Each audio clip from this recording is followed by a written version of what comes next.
3 minutes to count down. 3 minutes to the show begins, everybody. 3 minutes.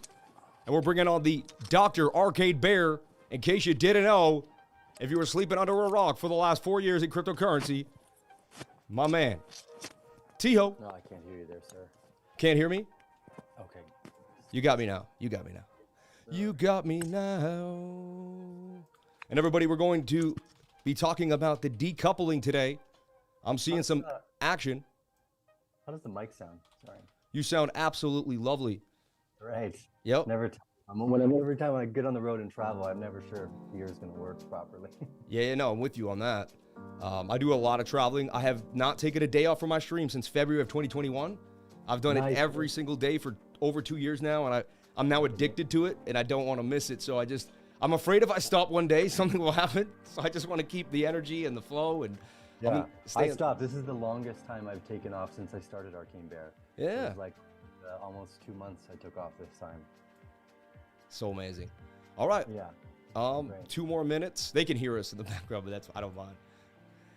We are live, baby. Everybody get ready for Arcane Bear. I hope you can handle it. We're about to take you, get your tinfoil hats on. We're going to take you to the next level. These are people that have gone into crypto years ago and have changed their lives. These are people that have done amazing things and have really paved a way for people like me and you. You might be the next YouTuber. 5 years from now, you may have grind all the way to the top. We don't know. You know what I mean? But with that inspiration, with that fire burns, and all you need to do is light a candle in a match, man, and we could just go all the way to the moon, man. So excited for everybody here, man. Thank you for jumping on in. Appreciate you all. I can't take it anymore. I can't wait. 1 more minute. 1 more minute, everybody. 1 more minute. Oh, he is fantastic, Mr. Lifer. Let's do this. I'm on a new plane, man. My life is just, you know what? You helped me embrace higher frequency. When I first met you, I was working a night shift. You know, I was struggling. I didn't have the answers. I didn't know where I was going to go. I was in a 1-bedroom apartment with my wife and kid, you know? And now I travel the world. I do whatever I want with my mind. And you taught me that my mind was the way you did it all by yourself. I just shared my own psychedelic. Yeah, but you were the wavelength that I latched onto. You know, you were one of them. That's so great to hear. You know, we just hit the 5th-year anniversary for Arcane Bear this month, basically. So I was reflecting on the journey and the things that have taken place, because I don't know if, you know, I'm sure you've kept up, but my most popular videos are all about Bitcoin and dimethyltryptamine, and that's been kind of my niche, I guess, since I started. Not on purpose, but it's just kind of what fell into my lap of this idea of vibration, as you mentioned. And my first goal then was just to provide value to people and try to communicate the things I thought were valuable. And so to hear that feedback, and that you know, that some of that communication and value actually paid off for other people, you know, as you mentioned, as you're kind of starting here, the growth of the community, and to see other people make life-changing money from these simple decisions to try something new and to take new risks and be adventurous is profoundly rewarding for me. Maybe move the mic a little far away. It's a little muffled. Am I too loud? Am I too loud? Now you're perfect. Now you're absolutely perfect. I'm just going to hold it then. Yeah. Now you're a G. So everyone, I want you to understand who this is. This is Arcane Bear. He's been on YouTube, what, 5-6 years, maybe even more, maybe 10. Yeah, it's the 5th-year anniversary now. Yeah. It's the 5th-year anniversary. I started Arcane Bear in 2016, but it was just a Twitter and a website. I didn't figure out the video stuff till about a year later, and I was like, oh, I love this. This is awesome. Yeah. So, I mean, I started watching him, and what brought me into his idea, like, I know if you watch him recently on Twitter, he's sitting there doing his chi. He's got his own water source in Costa Rica. No, he knows what it means to be sustainable. Like, these are all things. Crypto is being your own bank. That's what it really comes down to. So it brings people in that want to be independent, that don't want to rest on their government, that don't think that their government's going to take care of them every single time. Go through history. Just look at history, and history will teach you the facts, you know? So I watched him become self-sufficient. I knew he had probably, you know, made a good amount of money. He had this beautiful den. He was doing everything he wanted with his life. And I was like, man, how do I get there? And the more I watched him, the more he kept conveying, maybe even without saying it, but he had this energy to him. He never said anything negative. He never brought up a hater. He focused on positive energy all the time. Like, that was his thing. And I realized to get somewhere in life, it was going to be positive. Like, I had to get into that frequency. Like, I couldn't let negative energy into my life. And honestly, once you start that, it becomes a habit. And Yeah. every day becomes a blessing, man. So you're a blessing in my life. I just want to say, and I need my community to know you. They got to find out who you are and kind of what really got me. And you were one of the main reasons. You, Crypto Love, and maybe a few other YouTubers really were the one where I was like, you know what? I got to get out there. I got to show myself to the world. I was working a night shift. No one knew me. I love this. This is awesome. And it was time to get out there. And also, you broke down the charts. You know, you always showed us some charts. You don't have to right now. I don't put you on the spot. But I always love your charts and what you put out. Today, I'll get the ball rolling because they all come to my channel. They want to see what's up with crypto immediately. They want to know, like, Perfect. they come to see my Bitcoin update. I got some charts ready too. This is decoupling. I'm on the 4-hour chart, and you can see, like, this is the S&P, gold, Tesla, the DXY, the Dow Jones. And look, they are flat. But Bitcoin has easily surpassed them all. It was all here together. Look, they were all together. But Bitcoin is starting to decouple. If anyone I would have on my channel, when I see a bit of a decoupling, it would be you, man. It would be you. So I just opened up a trade on the 22-hour time frame. My stop loss is at 25.85 or 26.268, and I'm going for 33,000. You know, on the 22. That's it. And it's simple. I may lose, I may win. And everyone, what I'm looking at today, just before we jump into the main charts, is I'm looking for sideways price action. The 1 hour is likely to come down and hit this lower trend line. All we need is it to stay. If you look at the 4-hour time frame, we have a beautiful double bottom here. Look at that W. So if the 1 hour can almost just flag out here and not do too much, or if it even comes down and bounces, my whole thing is as long as we hold this trend line, and I've been talking about this trend line, Arcane, this one goes all the way back. It's a spider line that I put on a logarithmic view in the weekly, and I saw that both of the bottoms in the last 2 bear markets had just almost wicked to it or tapped this line. I believe this line is far more substantial than everybody realizes. I have this, or the charts are conveying to me that this diagonal trend line here is huge. Like, we lose it, I will be a little more bearish. I also think people with money are front running 25 too, and I don't know if we're going to get that easy price action like everybody wants. So I just kind of want to start that with the day, and then Arcane Bear, man, take it away, man. Take it away. Well, here I think I can screen share here. Let me know if this works because I'm on a different setup, so you can see my screen. Oh, right? we're in there like swimwear right now. Oh, okay, great. Costa Rica on Jaco Beach, baby. I used to take a bunch more short-term trades, but as I developed my thesis, I started to focus more on this entire sector as venture capital, mostly because I was underperforming doing nothing, and that's always one of the worst feelings. And you're like, wait a second. All I had to do was walk away here for many of these investments. And I came from a more traditional trading background where if you had a 300% or a 500% move, you're like, whoa, game over, boys. I'm taking my profits. But here, often, and I'm leading into the story, but I would often underperform had I just walked away. So I would take profits on Matic. I'm like, oh, I'm up 10x, only to find out there was another 200x left in the tank for the growth of some of this stuff. So that really shifted my perspective into looking at most of this sector as venture capital, which is high risk, high reward. Now, Bitcoin, I think for the first time went public effectively. Without having an initial public offering, I feel that 2020 was the first time Bitcoin went public. It was all over MSNBC, all the mainstream news channels, everybody and their dog's mom was buying Bitcoin up at 60 grand. There's a lot of money flooding into the market from the printing that the Federal Reserve had put out into play due to the coup d'etat against democracy. So here we're in a really interesting place. You know, Bitcoin's been our North Star and our guiding light for our thesis for a long time, mostly because I don't think that there's something that's going to be able to replace Bitcoin for how much steam it's been able to build up. Now, there's probably other places where you can get much larger rewards, but the risk is also much higher.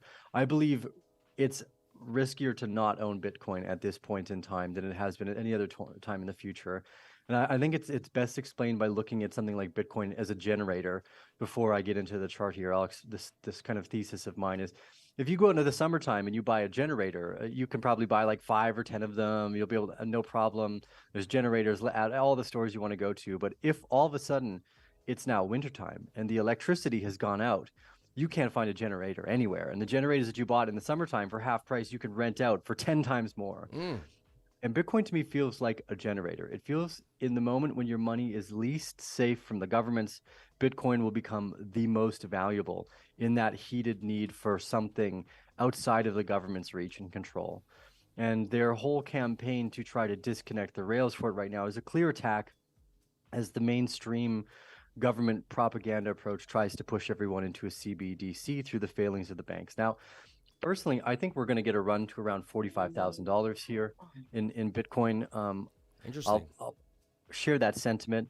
So this moment here, back when FTX collapsed, I'm a big fan of the Wyckoff trading methodology. Effectively, what we try to do is remove a lot of the chop that's taking place in that day-to-day trade and look for big trend changes. This spring here, one of the things we try to look for in the Wyckoff methodology, and a lot of people overlook this. They look just for the trend range or like the trading range, which is, are we above or below the resistance or support lines? And a lot of people forget the most important part, which is actually the price spread versus volume or supply. So what's interesting here is we've got a lot of drawings on the screen, so hopefully this comes through clearly. This is amazing. I love your arrows. This is great. You're doing amazing. This is awesome. Perfect. I'm loving this. So this supply line, this massive blue line that came in the bottom here on the right-hand side, and then this amount of spread. So what I mean by price spread is how much does the price move for how much supply came into the market. Where's my little highlighter brush here? Go up to the brush and hit it. Let's use a regular measure for now. So here we fell approximately 40% for a significant amount of supply. And this is what's known as a change of character in the Wyckoff methodology. So here we had 2 to 3 times more supply. Like if you look closely, boom, boom, boom, 3 big supply lines that came in that basically dwarfed the primary support, or this PS that I've got marked here. And look at the difference in the price spread. Here you have more supply coming in, and the spread is reduced by half. We dropped only 26%. Now the next big moment that took place here was right at the middle of December. Everyone was kind of taking off the Christmas time, and we had a big chunk of supply come in here, but the test could not get back below the previous spring line. And this was a very bullish sign. I was on vacation. I wasn't paying attention to the charts, hanging out with my family here. But this next moment that came up, what we labeled as a micro SOS within the charts is super important, because we had a big amount of supply come in, and then as we moved through the trading range, I don't have it drawn out here, but as we moved through this range between approximately 18,000 and 23,000, we kept seeing supply decrease on every step of the way.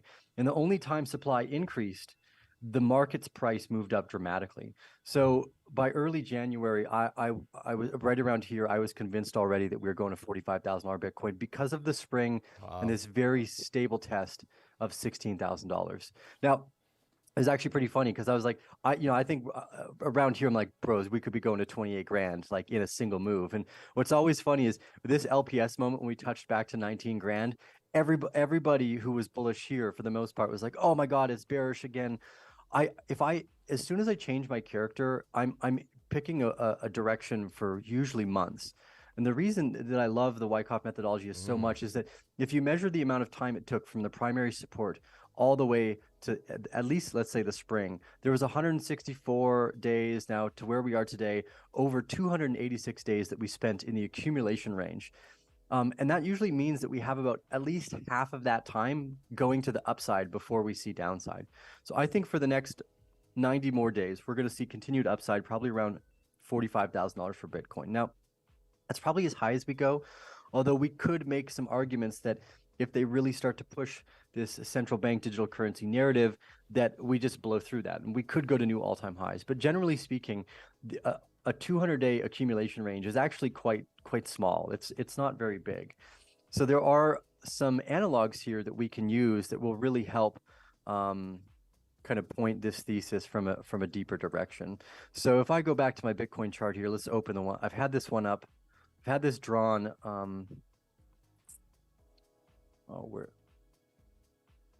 Do I not have it on this computer? Oh, there we go. Okay, so this is the. I've had this chart drawn up for over 2 years now. And what really got me excited during the middle of the pandemic was this trading range. So I was just showing you a trading range prior. But here, there's the first off, actually, let's go a little bit further back. Let's use this. This is what I believe we're witnessing today. I believe we're witnessing what was approximately the selling climax, and here you had around 150 days of accumulation. That 150 days of accumulation turned into approximately 120 days of straight up after we broke outside at the top of the trading range, before we did eventually come almost all the way back down to this selling climax. So I believe that's what will happen today is we're going to go up to around $45,000 and then we'll come back down over that 200-day process to retest the $20,000-ish mark. But more importantly, it's these really long accumulation ranges here, like this one, where it was almost 500 to 600 days of accumulation through the blocks that took us into these massive bull markets. So even though I think we're in a bull right now, it's not a bull market. We're just going to get continual bullish upside because we're in a much smaller trading range. The analog would be very similar to 2019. So if we go back to the chart that we're watching today, which says, okay, we've hit our spring. We've got all these very strong indicators that we're in an accumulation range, that we're about to hit this top range. There's one deceptive thing that can happen, and I've seen this before, and accumulation range can also be a distributional range where you go up to the top and then you come back down even lower and harder for some degree. Now, there's no real reason for me to believe that that's the case right now, because every time we've seen supply come into the market, the price has gone up dramatically. And we've got some of the largest single day candles within this trading range that we've seen basically since the start of 2020. So these two big candles here where we go up is another way to look at this price spread versus supply coming into the market. Here, limited supply coming into the market as in comparison with the spring, and just a massive, that 2-day basically supply sent us up 46%. So here you have supply 3 to 6 times higher, or 2 to 4 times higher on the spring with a limited spread to the downside. And then here, limited supply, but the price spread is increasing. So these are very bullish indicators throughout the trading range. So I suspect that this is a SOS. We could come back down to test the $25,000 range here and make a new trading range. It's very, very not uncommon to see that. But once we break through this $29,000 to $30,000 mark, we're going to run to $40,000 very, very quickly. There's almost nothing holding us back between here and there. So although we could hit 25.2, 25.4 for Bitcoin and consolidate here for a little bit, in my mind, I'm like 95% confident that we're going to $42,000 to $44,000. And then we'll come back down to create something very similar to what happened if this were the 2019 area when we dropped from 6,000 to 3,000, and then we ran from 3,000 to 13,000. Now again, we could go higher. We could go as high as 64, maybe even higher. But when you've got these shorter accumulation ranges, it's only 200 days. You don't want to expect more than 200 days of upside. So 200 days of upside could bring us to 64, but first step is I'm very confident we're going to get to 40 and maybe 60, and then we're going to come back down and retest this $25,000 range. And effectively, and I've been saying this since the beginning of almost since the bull market, is that what was unique about this time is that this looks like we're forming a trading range already, and that we've actually been in a trading range here. So a lot of our private group has been charting this as actually effectively one of the springs of a much larger accumulation, so that you've got your first buying climax, your secondary test, your automatic rally after that, and then here these are tests against the bottom of the trading range before potentially moving up. So I suspect what we do is we get a reaccumulation range out the back end of 2023 to 2024, where we basically bounce between $41,000 and $25,000 before going bam up to 50, and then probably upwards of $100,000. And at that point, who knows? If the U.S. dollar starts to fail, doesn't really measuring it in dollars will no longer make sense. But this little accumulation range, Sam, we've been following here. I'm probably more confident than I should be about this. And I kind of chuckle every time I see crypto Twitter like shift narrative. Everyone's bullish, everyone's bearish, everyone's bullish, and everyone's bearish. Look, after FTX collapsed and there was a significantly reduced price spread in the supply range here, we turned bullish. There's just no supply left. So any amount of buying is going to push that. And the other day when the government sold, I think it was like 9,000 Bitcoin, it barely affected their price at all. So I believe we're in a bull market. We're going to stay in that bull market till around 40 grand. We're going to rip up to 40, and then we're going to bounce around between 40 and 20 for the rest of 2023, 24. That's my current kind of long-term outlook. And the reason I changed that long-term outlook is because, again, I was having too short-term of thought processes in some of my earlier trades, and I was missing out on huge amounts of potential in the market. So that's my take on Bitcoin at the moment. Dude, that's unbelievable. interesting enough, I don't. You might have to watch the live stream just to see this, right? Because no, I could. Oh share yeah, my, I couldn't see. you know what I do? When you Well, I'll share my screen with you while I do this, and then you'll be able to see, right? Yeah. Oh, awesome. Yeah. So check it out. This is interesting to me. You said something that I'm doing because I think you have more experience than me. I've been trading for 15 years. All right. I started trading gold, but my first 2 trades when I was 25 years old, I was buying and selling on my phone. You know, I didn't know what I was doing. Oh, nice. But then I got into gold and silver. I started checking gold every day. My whole thing is I studied fiat currencies, and I knew by 2010 I saw Peter Schiff saying the housing crisis would collapse. So I knew by 2010 I said, you know what, the dollar's going to go to zero. And I studied all the fiat currencies throughout history. I went to the fiat currency graveyard, the Roman coin, you know, how they kept cutting it with the nickel, and eventually it wasn't gold anymore. Right. The whole story, you know. I've told it on my channel many, many times. I got into Mike Maloney. He gave me the hidden secrets of money from the first Egyptian coin all the way down. Everyone should watch that. If you haven't watched that, definitely watch that. It's one of the best What is Money series out there. He explains the Federal Reserve, how they sell bonds at the open market system, how they procreate funds the second the Federal Reserve buys the bond. It's poofing money out of thin air. Then they put that money back into government programs, and they fractional reserve it again. They take $1,000 and turn it into $3,000 over time, and it's a horrible system. It's parasitic. It's stolen money from my mother and father. They've worked. If you work 30 years, 10 of those years you work for free, maybe even more, because then they devalue the money that you worked for. You can't purchase the things that you used to have. So I was literally running from the dollar in 2010. I was telling my family and friends, like, we got to get out. Like, we got to get out. And they were like, you're insane. And I was like, I'm buying gold bars for $900. And my friends thought they're like, how old are you?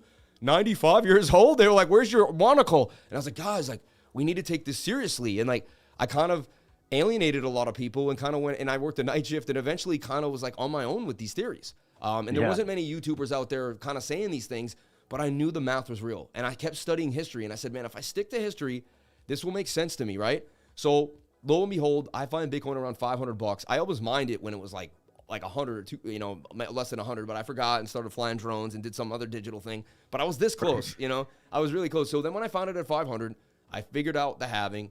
I had to study it. It took me till it was about $1,500 to understand how beautiful it was. The hash rate, how the difficulty level could go up and down, kick the miners out, then the difficulty level would drop, bring the miners back in, and how it was always profitable to mine. I figured out the halving. I said, man, this is it. I got it. And then I was sick of buying gold. I'll be honest, I had 40 grand worth of gold and silver, a backpack that weighed an enormous amount. I said, if I really have to run with my family, like, I think I'd rather have bullets in this thing or something else than gold and silver. And I was like, Bitcoin's great, right? I realized I could put it in my mind and travel the world with it. And I could memorize 12 seed phrases. And then when someone went online and was like, it has no intrinsic value. Don't listen to Sam. Use 24. Yeah, 24. But yeah, the thing is, you could memorize 24 words. And if you have 24 words in your mind, no, you can go anywhere in the world with value. Like, it's impossible to stop that. Like how? So I was like, I realized that that Bitcoin was the answer. Then, like, it hit me. One thing you said that's interesting to me. I do some of the things you're doing, but indirectly. Now I'm a divergence guy. I just study divergence over and over again, and I always find you have to find like everyone has trading indicators and things that they look at, but I feel like you have to have one or two things that you truly would put your heart and soul on, right? And so to me, I was able to call the bottom here, right here for Bitcoin, right? When everyone said Grayscale was going to unlock and we were going to dump, I ended up piling into Bitcoin here and into Phantom. It was one of my greatest calls of my life. And was I lucky? Who knows what happened? At the end of the day, I drew this, and that was a 0.618 Fibonacci with a bullish divergence on the daily time frame. It was very strong for me. I said there's no such thing as as a coincidence. I also made this. It's funny, if you go back to this profile, this is bugged out.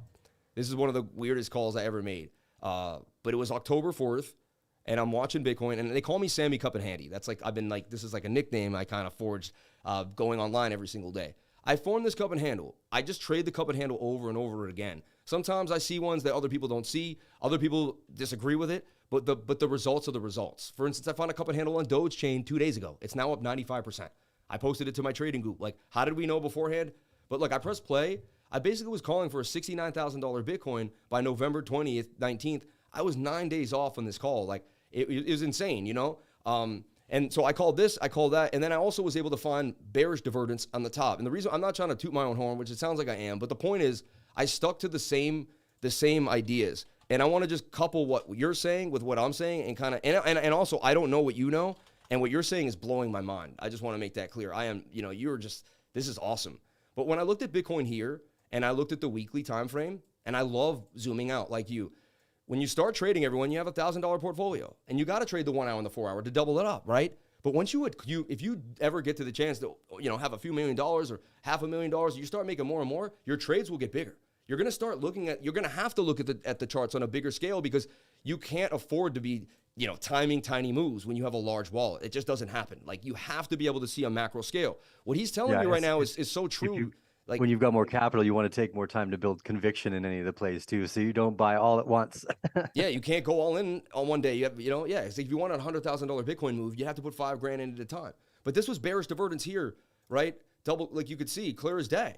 I mean, this was swinging down, that was swinging up. And so that told me we were going to drop. And so then I keep watching for divergence.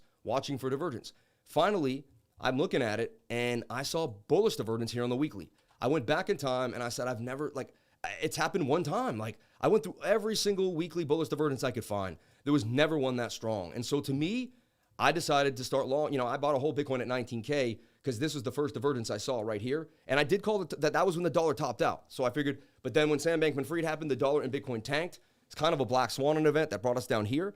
And it still extended. And I bought way more. I ended up buying as much as I possibly could down here. You know what I mean? One of the most unique things, because I got into the Wyckoff methodology right as the pandemic started. And what I find interesting about that area that I marked as the spring, which is what you've mentioned, the black swan, is there's something always in the future that you can look out for that usually is some type of cataclysmic event. So we could have made an assumption that something was going to happen in 2020, but we just didn't know what. Here, kind of the same thing. The springs are always highlighted by peak fear in the market, where some unknown black swan event will happen, yet the price spread is massively reduced. So even though you've got this black swan event, it only brings us down so much. We don't go lower. So yeah, divergence plus that key. People always say it, like, buy when there's blood in the streets, even if it's yours. But it's hard to recognize. It's really hard to recognize those moments like, oh, bro, Sam Bankman-Fried is a scammer. Like, that's probably the bottom. Yeah. Well, what I do is I had my heart ripped out of me, right? Like, I knew that the dollar was horrible. And I was, and then when I rode this up, and I accumulated more Bitcoin, thank the Lord. Like, I ended up out of this bull run with a good amount of Bitcoin, so it was okay. My portfolio went down, but I was happy with my accumulation. At this point, I bought a whole Bitcoin here. I bought one during the pandemic. I was ghost white on the floor. I will always remember it because the stocks crashed first, and I was like, we're good. Then we crashed a day later. And I was short Bitcoin there. I was short Bitcoin for that. I laid on the floor. I turned ghost white. My account was like lower than I ever thought it would have been. And I remember pulling my phone up to me and just buying a whole Bitcoin at 3,800. I was just like, I was just like, whatever. Like, it was like 0.89 or whatever, as close as I could. And so what I do is, I'm crazy enough to do that then when I didn't know it was right. And now that's my habit. So now I just use the fear and greed index. It's very simple to me. I use the 2-week chart, all right? I use the stochastics RSI, and I use the fear and greed index. And whenever the fear and greed index is in the heavily shaded area, all right, down in here, like, I have to be forced to buy. Hey, we're in greed for the first time. This is good. Yeah, this is great news. We're getting closer to the 40K. Yeah, exactly, because that greed has to extend. So I basically, and then also I'm a trend analysis guy, like you said. And what I like what you're doing is you're fitting in a lot of the things that I don't think about, which I'm like, oh yeah, the supply. Like, what you just pointed out was like, I mean, it was almost obvious if anyone kind of understands math what was going on there. But another thing I saw was this, like, I just studied trend analysis, right? And I had like a high, a higher low, a higher high, a higher low, a higher high, a higher low, a higher high. That was our first lower low. And I always tell everyone that's like going to the doctor and you're getting a test for, like, some type of sickness, and you're fine. And all of a sudden you're not fine. And once you make a lower low, you must assume you make a lower high. And what was funny, everyone said 100K, but if you knew how to draw a head and shoulder pattern, and if you knew that a rising wedge broke down 68% of the time, like my beginner's course that I teach today from 3 to 5, like, you just very simple stuff. You may have had a 70% chance of shorting Bitcoin, right, to the downside. And I would even found was the measured move was basically pretty spot on. Like, it was so strange, right? So I saw this. I was like, that's interesting. And the point is, I flip my charts upside down. This is my thing that I do. Like, I think I was on, maybe I was DMTing one day, and I'm thinking differently. And so I flip my charts up down all the time because it helps me break my bias. It helps me make things different. So I looked at this and I was like, okay, say this uptrend is this uptrend. And I said, well, show me the same lower low and I'll go all in. That's how I looked at it, right? So I was like, okay, low, high, higher low, higher high, higher low, higher high, higher low, even, higher high, higher low, higher high, and then boom, there's the lower low. So then I'm waiting for the higher high, and I'm in, dude. I'm in. Because that's exactly how we changed here.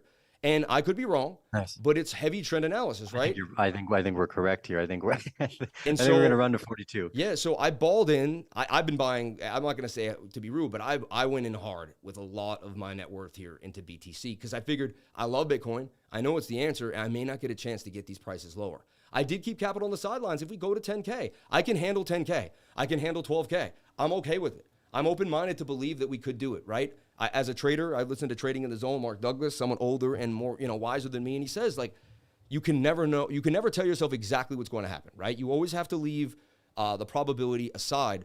But and one last thing I want to say before I jump back to you, because I'll forget it if I don't, is I look at the 22-hour. Why am I long right now on the 22-hour? Very similar to what you said based on supply and the movement. I look at momentum. To me, everything is momentum. So I compare the relative strength index, right, and the stochastics RSI. Look, here's the 22-hour, all right? And and I love the 22-hour. It tends to give you some really cool moves on the back end. So here, we're overbought on the 22, and we start to come down. That's when the 22 starts to go from the dotted line to here, and we start a massive downtrend there. All the other time, here the 22 came down, the 22 came down. I watched the 22 come down in momentum, but price didn't go down with the momentum. That tells me, this is my trading style in a nutshell. All I do is simply project. If the stochastics reset and you go sideways, there's like a 70% chance you're breaking out of that, because what you did is you reset momentum, but you didn't reset price. Very similar to kind of your juxtaposition of supply. Like, how come we got that supply, you know what I mean? But Bitcoin didn't have, or when we got smaller supply, Bitcoin went up even more. And the ratio divergence there tells you that there's something brewing. And what I like what you're pointing out is you can't get that from an indicator. You get that from your mind of watching the charts for years. Like, you pulled something out of the hat because you've been diving deep. You're zoned in. You've been focused. So, yeah, man, this is like, so who knows? We are, rubbing each other's backs right here. Have you ever read? There's a book called Reminiscence of a Stock Operator.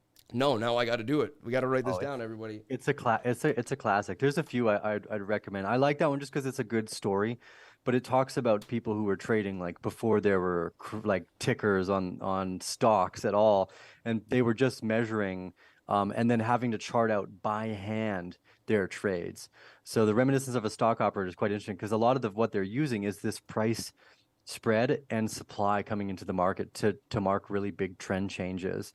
And that was a game changer for me because otherwise I kept charting every step of the way instead of going, oh, I'm bullish now for like 200 more days. Basically, it made my strategy a lot easier. Now it's still, you still have to measure in risk. You can do something stupid like leave money on FTX or something. There's always like risk that is harder to calculate per se. But the trend, I think, has changed, and I think the Bitcoin is going to run into that 42 curve. I don't think there's much that's going to change that. Each of the things you're pointing out there, everyone's route to success is different. I love what you did with the stochastic RSI. It's the same kind of thought process. It's okay, supply is coming into the market, and we've basically been reset to the downside, and we're going to continue to go up. So I think there's a few ways to find that story. The reason why I adopted the Wyckoff methodology is just because it extends back and focuses on psychology quite frequently. Like the spring is a hyper important part because it's usually climaxed by some cataclysmic event, either in the world at large, like, hey, fucking Los Angeles was hit by an asteroid, like that's the perfect spring. Like, buy the shit out of everything that you can if you don't live in Los Angeles. It would suck to be in Los Angeles, I guess. But that moment too when FTX collapsed, it was that high likelihood that moment in time is marked not just by the price and the supply signature, but by something cataclysmic. And those moments usually really shine through. Everyone on crypto Twitter and LinkedIn and oh, Bitcoin's done, crypto's over, it's not coming back for years. That's the smell of like why you'd want to go and buy as much as you can effectively, because that always happens. And one of the unique things about this trading methodology is that people are always like, oh, don't you think it would be outsmarted by AI or bots would come in and change this? It's like, no, it can't. Human psychology of greed and fear is going to remain the same no matter how much computers or technologies or shit we add into the system. Maybe if we add computers to our brains that override the emotional stuff, but until we do that, you're effectively relying on people's self-interest to kind of guide and mark the directions of where we're going within the market. And that overzealous amount of fear, when you hear stuff like that, when you feel like the industry is collapsing, that's a strong buy indicator. And it's one of the hardest things to do, is because it kind of you have to have a, not a masochistic, but like a kind of a sadistic mindset. You're like, yeah, people are fucking dying from some unknown virus and Bitcoin's at $3,000. I'm fucking buying as much as I can. So when you're an operator, what I liked about the reminiscence of a stock operator, it kind of showed some of this mentality where, you even as a professional trader, he was making silly psychological decisions, and you can see it within his story too. So it's a great book to read. It's a story of of the psychological effects that the market will have on the participants and how to try to avoid that. Because again, it's going to do the same thing to you every time. When the market's low and everyone's screaming Bloody Mary, the Bitcoin's over, no one's ever going to buy this dog shit, we need more regulation, like that's a buy signal. And when everyone's like, oh my God, Bitcoin is the future of money, like monkey JPEGs are worth $500,000. Like these are pretty clear sell signals. But right. Yeah. In the moment, it is so much harder to recognize unless you've really practiced being a good operator, which is when people are running scared, trying to protect their last few dollars and buying toilet paper instead of Bitcoin. Like that's when you triple down. It's funny, I said I was going to start pricing my portfolio in toilet paper rolls yesterday on my live stream because the dollar's gone up, and I took an average price of $12.88. And so I was like, I need Bitcoin to get to 23,000 toilet paper rolls and we're good. Like, it's just so funny. Yes. But no, it brings me up something to think about how to take profits for people. Really good idea. Again, we're not financial advisors. Nothing we say and do should be taken as financial advice. For me, I know the euphoria is going to come. Like, for instance, back in the time, I threw $2,000 into cake. It turned into over $100,000 and was making $1,000 a day. I was out of my mind. Like, you know what I mean? I was just like, I was DeFiing. I thought it was great. I threw SafeMoon and I was DeFiing. $2,700 worth of SafeMoon turned into over $250,000. Like, I felt like I was like anything I touched. Like I was 10xing, 20xing. I was just like, and it definitely got, it gets out of control. Like I was like, oh, I'll just do this tomorrow. I'll buy a Tesla tomorrow. I'll do this. I was just like out of my head, Yes, spend the money. Yeah, spend it when it's happening. Buy a Tesla, motherfucker. Buy some houses. Do something while it's happening. But the point is, I realized that it's going to happen to me again. There will be the euphoria. So now I write down in a diary what I desire from the bull market, right? Like yes. I don't have any real estate cash flow right now. That's the missing link to my income portfolio, right? So that has to be filled in. It has to be. I've never lost a house before. See? So I'm like, exactly. So I'm like, all right, so the next rally, I have like a few condos that I'm looking in. I have a price range and I'm like, all right, like this $250,000 has to go here. This has to go there. You know what I mean? So when I get to these levels and I think there's more coming, I'm just going to so I tell everyone, have a goal for what you want with your money. Have a goal. Yes. Don't just say, I want to be a millionaire in the rally, because you'll go up and you'll go right back down. Cash is difficult too. It's really easy to lose that cash because you're like, oh, I'm just going to get back in the market. It's so much better to diversify into other businesses, other physical assets.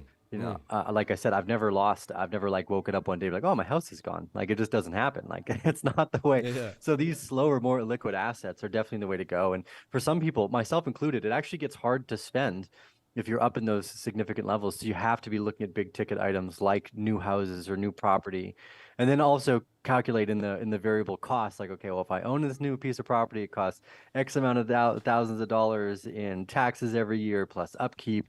So, this idea of like, okay, well, getting the money the first time is easy. It's keeping the motherfucking money on the long term that's always been the hard game, because you have to find ways to make sure that as you increase the responsibility of your portfolio, like owning houses, you can also maintain what it costs to keep it, because it still costs money to keep all of these things. It costs money to keep a business up and running. It costs money to keep the house up and running. So if you ever get into a situation now you own the house but don't have enough money to pay the taxes, it's still like a bad decision, right? I got to sell the house now. So I think it's important to mark out and maybe not just go back into cash, but go into more physical assets. It's probably easier for someone not to lose a house.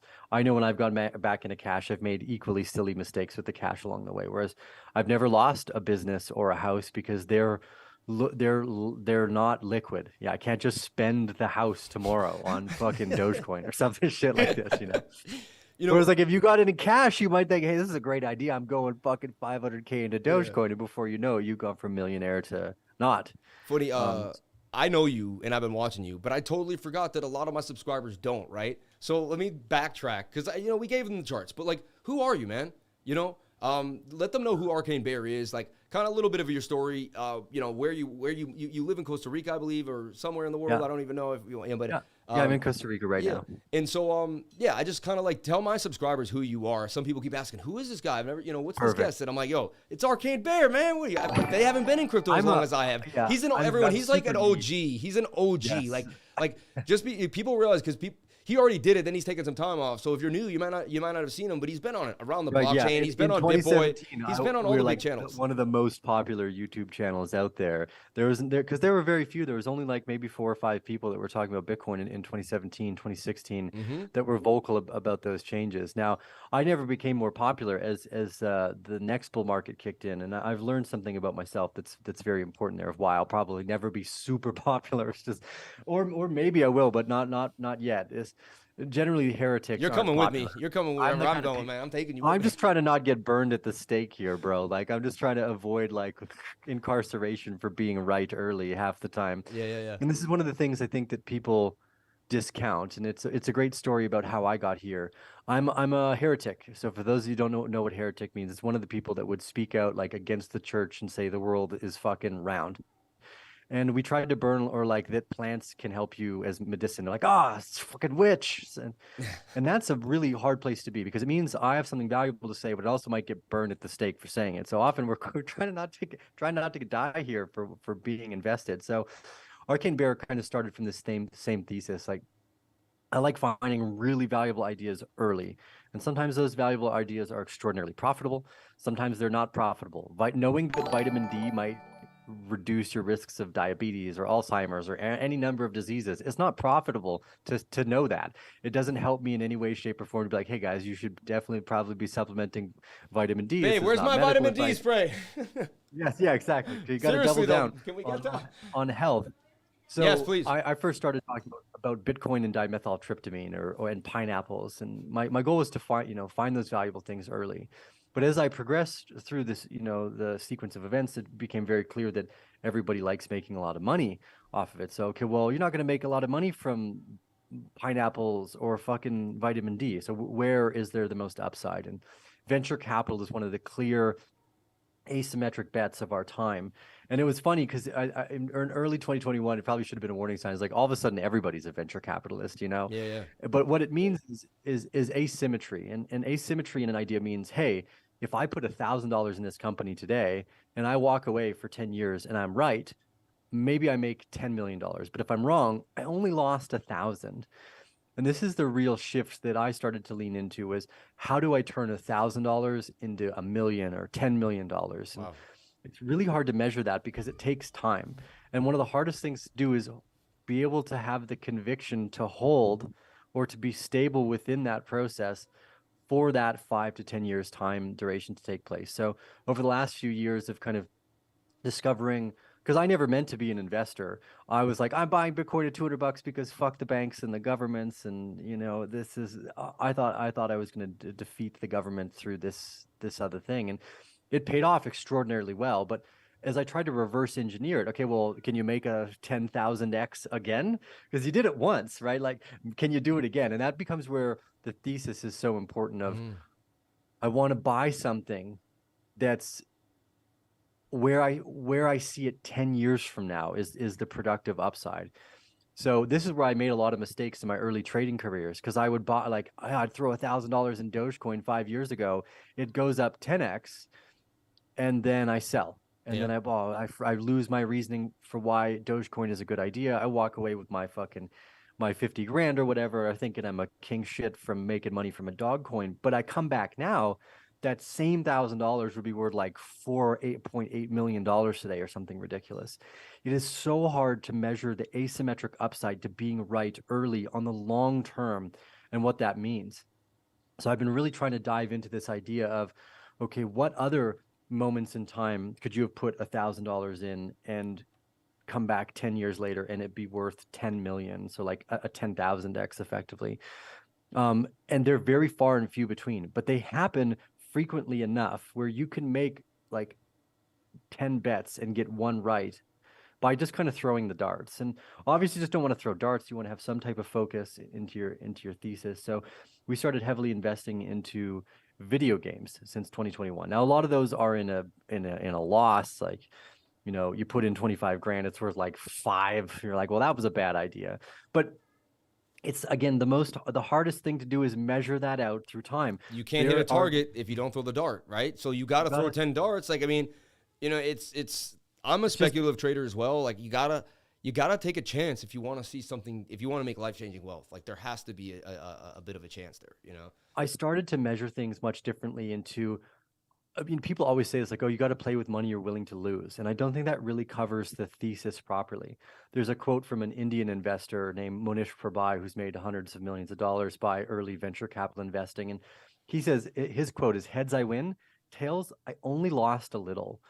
And that's the best way to do it, because 5 years ago, you'd be like, well, bro, I'm only going to lose $500 on Dogecoin.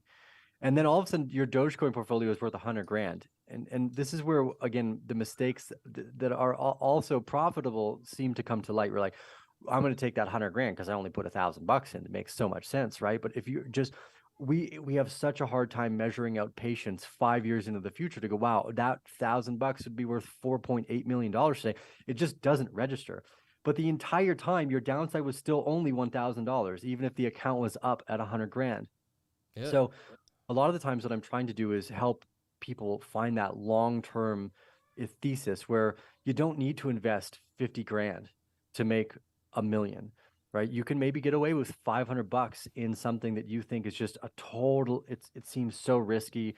Dogecoin, no one wants to invest in video games. Magic is stupid. Gala video games is dumb. But maybe it's not. I got a Gala bag. You got to have a Gala bag, man, you know? Maybe it's one of the smartest decisions you could make, but you won't know. And this is, Dogecoin is one of my favorite examples here, because I kept telling people, look, I don't think Dogecoin is better technology than Bitcoin. What I think it is the right amount of risk to reward. Where if you put $1,000 in, you're only going to lose $1,000, but maybe it's worth $1 million 5 years from now. And that's what I try to share more frequently now, because a lot of my best investments, I exited too early, taking profit, being like, yeah, I'm king. I just made a 5 or a 10 or a 20x, only to be totally thrown to the floor to see another 200x come out at the back end. And that's so discerning, because it means, bro, I could sit outside naked meditating and make more money by doing nothing, because I already made the smart decision by putting $1,000 in. Yeah. Now just figure out how to meditate for 10 more years, you know? It's like, well, that's why finding your chi and your energy, what people don't realize is everyone's trying to trade, and I push energy, love, frequency all the time on my stream, and newbie was coming like, show me the chart, like, stop talking to him. But like, that newbie doesn't realize that, like, the charts are one thing, but his internal chi and his energy is also what's going to propel him to greatness in his trading life. Like, how you feel about yourself, what you believe is going to happen to you, and your ability to be patient has so much to do with your success. Trading may be 20%. It may be 80% mental. You have to learn. To me, it took like 5 to 6 years to really get my TA down. I wasn't good at divergences. Like, they confused me. I was good at hidden bullish, the only one I could find. So I was like, I'm just going to use this one. It makes me more money anyway, you know? Because I didn't want to have to deal with bearish, but now I get all the divergences. I see them on all the time frames, and I understand the nuances between them. That's a really key point that you made, you know? I got into sand. I love sand. I'm a sailor, you know, and I love the beach. Sand, ocean, and waves. So those names, so I invested in those 3 coins, right? And I kept saying it to my trading group. Sand, ocean, and waves. And it was like a joke. And it was January. I put $4 grand into sand. When it was 16,000 and some change, I was like, all right, I'm going to take that. And it was also some XRP that I'd sold. You know, I figured XRP had 58 cents. I took the 4. I flipped it into sand. That would have been, I looked at the math, $970,000 had I just left it in sand. You know, I was in at 4 cents. Right? And nothing. Sam, you could have gone outside and just ohmed for the entire time and made more money. I'd be richer now. Isn't that insane? That's been the hardest part to overcome, is because I could have just owned. Our new fun thesis falls down this line is we want to make as much money by doing as few things as possible. So you make the investment and you walk away for 5 or 10 years. And again, the problem is people are like, well, I need money today. and they underestimate how much going to McDonald's to work for $8 an hour or whatever, $12 an hour, and putting in $100 every month into asymmetric ideas might pay off. Where they go, oh well, I'm only make so much money, so I'm going to switch into trading. Or a lot of times, someone like they're a rock mason. They've been doing rock masonry for fucking 10 years. They have a landscaping company. It's not in their best interest to give that up and to become traders or to focus on the charts. But if they figure out how, this idea of, I try to, you look at it as a bill, and there are a few companies like, let's take Netflix for example. Most people pay for Netflix. They've had Netflix subscription for like 5 or 6 years. Like, okay, well, that's $10 a month every month for 5 or 6 years. If you had done the same thing by buying Netflix stock, it would be worth around 250 grand today. And we don't measure that in. It's like, wait a second, you're already on the path to making money, but you're looking at investing as something that's different than a bill. I think when you look at investing almost as your monthly bill, or what, like, okay, I have $200 every month. I got to spend on some shit anyways, or maybe it's 200,000. Everyone's revenue is different, but I like to look at it from small numbers because it's the most mind blowing. We're like, wait a second, you've heard of Monster Energy drink? Oh yeah, of course, yeah. So they're I think the best performing public stock in human history.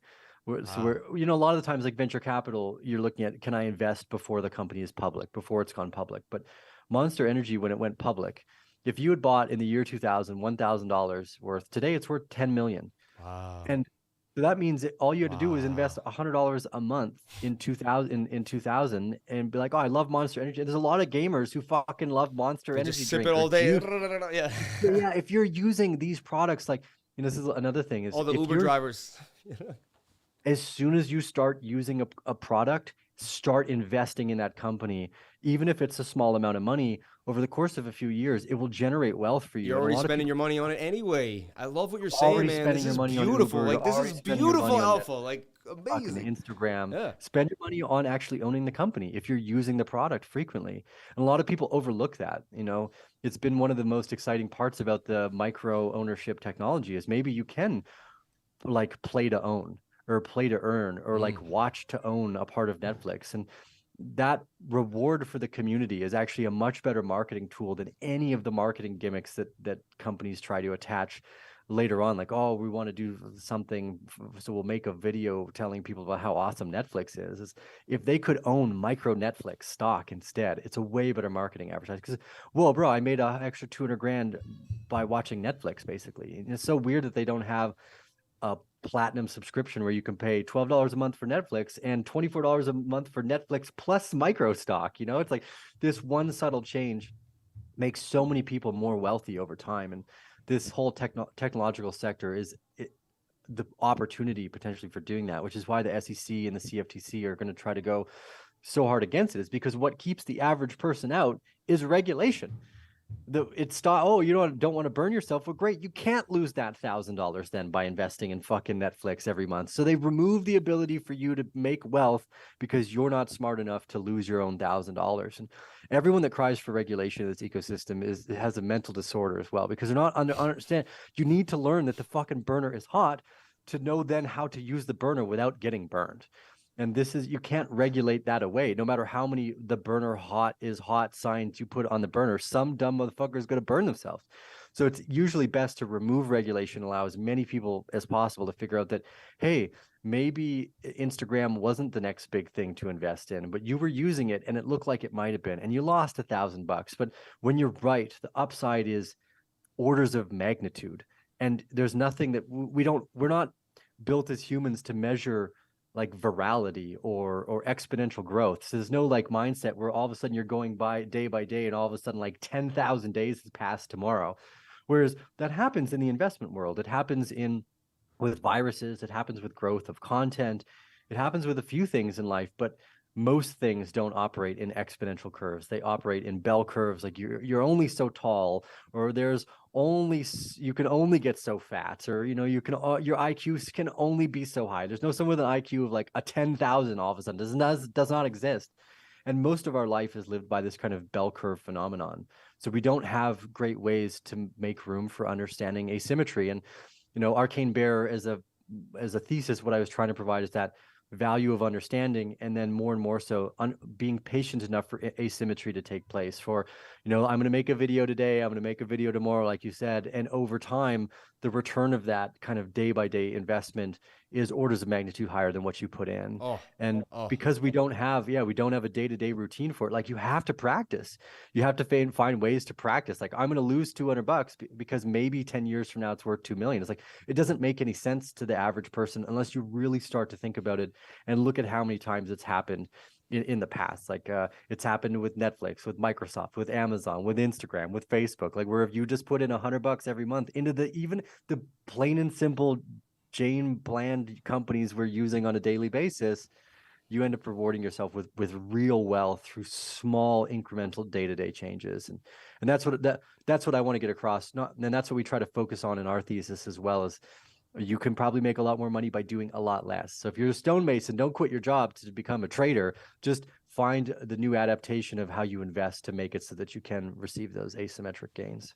So that's what Arcane Bear is, I guess. Yeah, and the more I watch you, the more like, are you a math major? It's like you said, you just have an extensive vocabulary, great education. We usually don't swear on my last stream, so some people. I apologize. This is why I'm not popular. I try not to throw me in a bucket. I apologize. You should have pre-warned me. I would bleep out my own words. I was trying to find the bleep button. I couldn't find it. Yeah, I apologize. Don't worry, it's okay. Your alpha far outweighed it, so I didn't. I was like, it was just like, if you couldn't pick up on the positive energy you were putting down, like I was, yeah, but I'm just, I've been fascinated by you for so long. The fact that I got to have you on the channel today, like, blows my mind. It just, and honestly, my connection to Costa Rica, your connection there, I always kind of watch you. Like, I'm always checking your Twitter. I really want to go to one of your events soon, or somehow, some way. Hey, we've got I just one. need to be able to stream. I just need to be able to stream every day if I can, but that's all I need. I don't know if I can stream at the den. Yeah. We're doing that's actually a kind of a fun sidebar here into just wealth and health in general. I started dancing and more yoga and meditation. Yeah, you keep talking about the dancing yesterday. I was like, dancing. Don't even get me started on dancing. Oh, happy birthday, by the way. I saw your birthday celebration at that restaurant. Everyone was like clapping. It was really nice, man. That was amazing. That was one of the best birthday gifts and parties I've ever had. Are you an Aries or no, one before it, right? Yes, Pisces. Pisces, yeah. Like my daughter. Aries started. We're in Aries now. Yeah. My birthday's next week. Oh, fuck yeah. Happy. I just swear. Easter Sunday. I got to find a way to bleep myself out here better for I grew up in Boston. That was my life, man. My dad, F is the second word out of his mouth after every word he says. It's just like constant, Well, I'm not a math major, but I'm a huge fan of scientific literature. I spend way more time than probably is healthy for the average individual reading obscure scientific literature. It's one of my favorite things to do. I love finding truth early when everyone calls you crazy for thinking that. And even if it doesn't make money, I still love doing it. It's been a passion of mine for a long time, which is why this idea around venture capital became so prolific for me. I was like, wait, this is what I'm good at. I'm good at finding really valuable ideas. You're kind of a futurist. You're a futurist. I consider myself somewhat a futurist, and I look for futurists. Like, a futurist can find a futurist. You know what I mean? Because, like, someone who's thinking out of the box and into the future is going on YouTube, and they're trying to find that person that's saying the things that no one else is paying attention to. And then you're like, that guy's on. I also wanted to give you props, too, for going out, and to pursue a YouTube channel and to get into the content creation and to put yourself out there. It's really difficult. It's another type of risk taking, right? Like, I'm gonna make a video, no one's gonna watch it, or it's risk. Maybe 10,000 or 100,000 people will 5 years from now. But you got to take that early risk and put. I love what you just said. What you're bringing up about my YouTube channel helped me become a better trader, and also helped me take more risk in life, because I realized my channel one time got, and then I woke up that next day so depressed and freaked out, and it all came back and everything worked. But I realized I was on the whim of a conglomerate business, right? I put my whole life into the whim of a conglomerate business that any day, right? So, and I realized what a risk that is. Who wouldn't do that? Everyone wants the easy paycheck. But I don't know when I'm in the wind here, man. I'm out here sailing my ship into the seas, and like, we never know what's going to happen tomorrow or the next day. But I learned that the true entrepreneur doesn't want to be in a box, because once your opportunities are set for you, like, here's your 110 grand a year, or your 80 grand a year, your 60 grand a year, you got to come in, you get 2 weeks off. It's set for you. It's set. Like, you know what you're going to make at the end of the year. Like, that's depressing, man. I want unknown. I want to be in the unknown. I want to be a sail that could pull in a little tighter, go out a little bit. Where is the wind, man? Where are we going? You know what I mean? I want to go. I want to fly to the unknown places. And I saw that about you when I first saw your channel. Yeah. The unknown is where, and then if you study billionaires, they live in the unknown. All the entrepreneurs, and I started being like, oh my God, I have to tap into creating myself every day.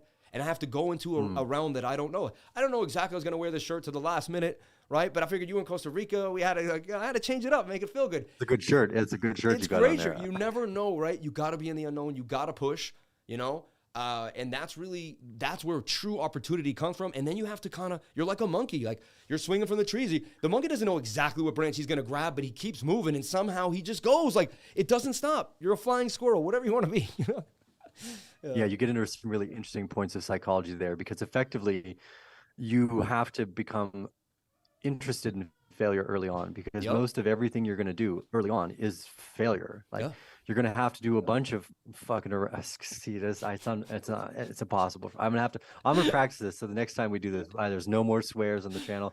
You have to mess around and find out. And that's the only way to do it. It's maybe once in a while, especially if you start early, you could get into something and you're like, wow, I'm really good at this. I'm mastery right away. But most things is, I'm going to have to fail for a year, maybe 2 years to figure this out. And most people, because of that, they just don't try. So now they fail through non-doing instead of doing. Like, I'm not going to ride the bike. Well, then you definitely will never ride a bike. You'll never learn how to ride it. And honestly, what I also learned about it, which had happened to me, is I've pushed on a project for a year, 2 years, hit a couple, and then I let that one last one drain me, and like I gave up. Like, I had a YouTube channel years ago on YouTube. I lost tons of footage of one of the most epic things I ever did, and like I got home and like the card wasn't there, and it was going to be the greatest vlog of my life, and I was devastated. I was like, and it, you know, I took that failure to stop, and I didn't push forward. Like, and what, because I want to tell people is, like, you can chop a tree down and you can put literally all the chops, and you could have this much left and you can stop. So like, just because you're doing it for 2 years, you're not going to get, you have to, it has to be every day. It has to be constant. Like, you have to want it so bad. You have to push for it. And some days, my mom and dad didn't really believe my YouTube channel was going to take off. My wife thought I was out of my mind. She thought, at least you had something to do during the day. I was happy at least that you had some type of thing that you love. She's like, I didn't think it was he's got a hobby. Yeah, exactly. You know, my friend's Bitcoin, he's crazy. It went all the way to the tubes. He's still buying it. He must be insane. Like, I had friends like Sam.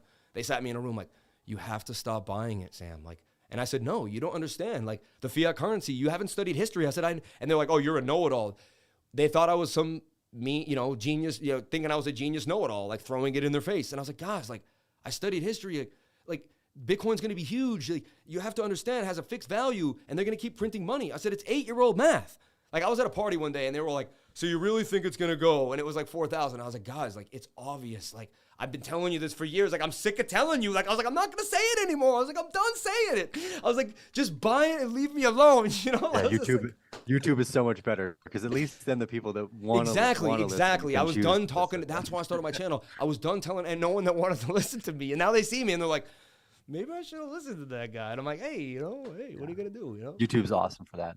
I mean, YouTube has tons of problems, but it's one of the only places where you have this really deep, long form content where people will stop and listen for an hour or two sometimes. And actually, and to all the Crypto Lifer fans there, if you made it through an entire hour of us talking together, 800 people watched this thing and they didn't go anywhere. So I'm super excited to see my community, because sometimes they're like, where's the charts? Where's the charts? We had a few of those people, but the majority saw your charts. They started hearing your intellectual take. They started getting into you. They see the frequency that I've created in my group, and they see how you're tapped right in. And I can tell you my community is eating this up, and they love it, man. So this is like, awesome. Yeah.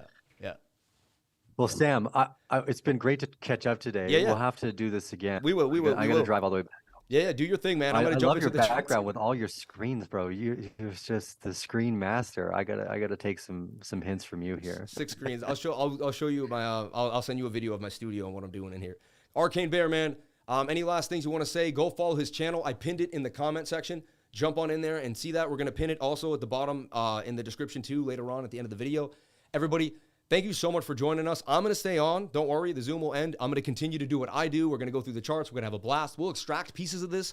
We're going to do more. We do every Wednesday night, we do an interview. We're going to have to get you on. It's called the Price Report. So we'll get you into the cycle. Awesome. And yeah, we'll reach out to you today and we'll get you back on again And whenever you want to jump in, whenever you have something that's interesting too, please hit me up. And I really want to forge a good relationship with you. I want to come to Costa Rica. I want to get to know you. I want to become one of your brothers, man. I really appreciate this. We're going to do a retreat. You should definitely come to the retreat, bro. You'll love this. I'm coming. Out of this real good. Yeah.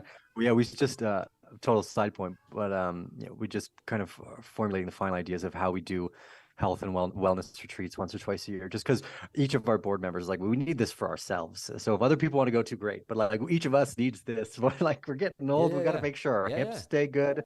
Like, man. All this stuff. I get last words of thoughts. Just be patient. Embrace failure as part of the path and runway to success. And if you all of a sudden lose all your shit one day, like Sam mentioned, to just get back up, brush yourself off, and be like, that was awesome, let's fucking do it again. With no swears this time. Sam, I appreciate you so much.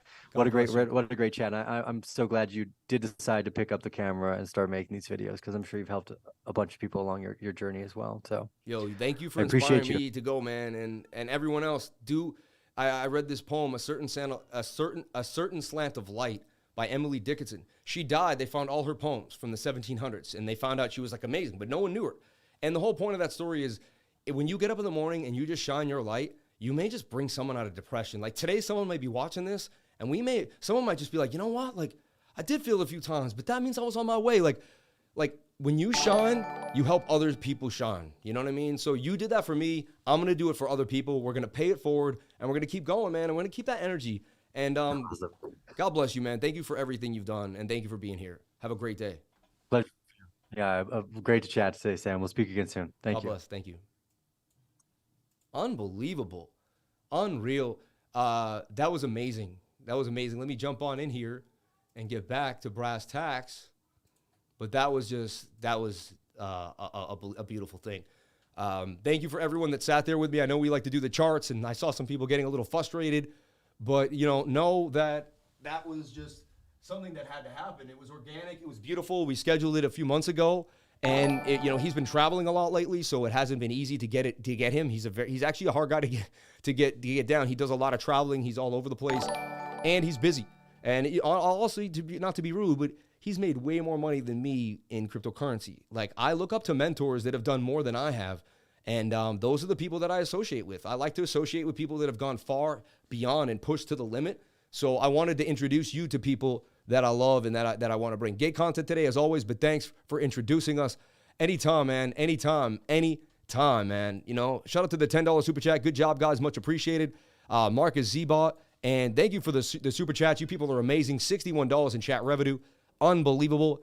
Let's get into Bitcoin. Let's break it down. Let's talk about it. Thank you so much for the love, man. I really, really appreciate it. Please subscribe to the channel if you're just jumping on in. And let's get that music back in the background. Can't hurt to have a little bit of music. I love my music. And everyone, that went swimmingly well. Arcane Bear, you're the man, dude. You're the man. Like, that energy, man. Dude, if you don't realize he can see. And it's interesting. I didn't know. I hadn't been watching his channel for a while. I hadn't seen any of his recent TA. I didn't know that he thought the same as me. Or that his TA, I shouldn't even say think, but his TA conveyed a similar message to my technical analysis, right? So let's break it down. Let's talk about what we saw today in the charts. This morning, we broke down that the 1 hour was likely to come to the downside. Yeah, we had a flag on the 7, and I said, let's watch this 7-minute flag. If the 7-minute could get a bit of a move. But look, it ended up making kind of a shoulder head and a shoulder. Still in a nice little flag, though. That's actually a really nice flag. You got kind of a cup and handle there forming in a way with a jagged edge there. What I like to see, too, was that bullish divergence, right, that we called out, and we got the pump to the upside there, has changed the story a little bit. Also, we're going to look at this double bottom here, still in play. And remember, I even said to him, I said, if we can make a little bit of a flag here on the 1 hour time frame, there's a chance we could continue to the upside. What is this circle? Well, last night I did an update to everyone in the trader group, and I said, hey, price actions will probably be somewhere in this circle when we wake up tomorrow morning. And it was just right there in the edge of my circle, but it was in the circle nonetheless. I've been going to bed and attempting to put a box where I believe Bitcoin is going to be when I wake up the next morning. We've been spot on for a few days straight. It's been pretty awesome. So here's the deal. I also talked to Twitter. I was nice enough. I went on Twitter and I said, hey, this is my idea here. Let's see here. Right here, I'm giving you a free trade on Twitter, right? Stop loss below the level. If we could double bottom here, we could get wicked out. Anything could happen. but I'm looking for this region here up to $33,000. The 22-hour looks very nice to me. The daily looks good, the bigger time frames. Let's talk about the decoupling. Bitcoin has decoupled. I'm telling you right now, look at it. It is clearly decoupled. We have ES1, we have the Dow Jones, we have gold, we have Tesla, we have DXY. They're all in here. They're all in here. And look at gold. Gold's that gold is decoupling. See how gold's starting to move up? Gold's moving with Bitcoin. See this double top in the zoom? Double top in the zoom. See how gold and Bitcoin are matching each other? Little wave up. Well, gold goes up, Bitcoin goes up. They're going to be both risk on assets now. That's how it should have been. Gold and Bitcoin should be going up together, in my humble opinion. That's something that we're looking for when we look at the charts. Shout out to everybody here on the live. Thank you for everyone coming on in. 800 people on the live. And you know what? The last time I did an interview, a lot of people left. This was like a few months ago during my live. So I had Ben on actually, about 2 months ago, 3 months ago now. He was like the first big interview I did on the channel. Ben Armstrong from Pip-Boy. Shout out to Ben, man. Shout out to everybody here on the live. I really, really appreciate you.